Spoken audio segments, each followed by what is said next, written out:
Australia में तैयारा गिरकर तबाह। अफसोसनाक हादसे में 3 अफराद जान की बाजी हार गए। हादसे की वजह क्या बनी, आइए जानते हैं।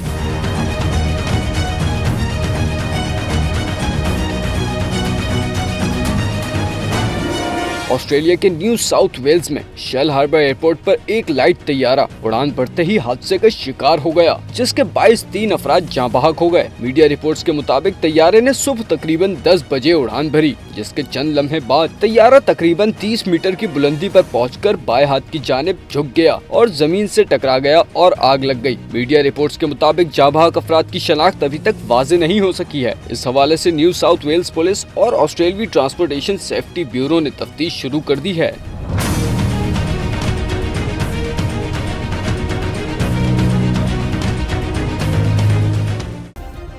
सब्सक्राइब करें और बेल दबाएं ताकि कोई खबर रह न जाए।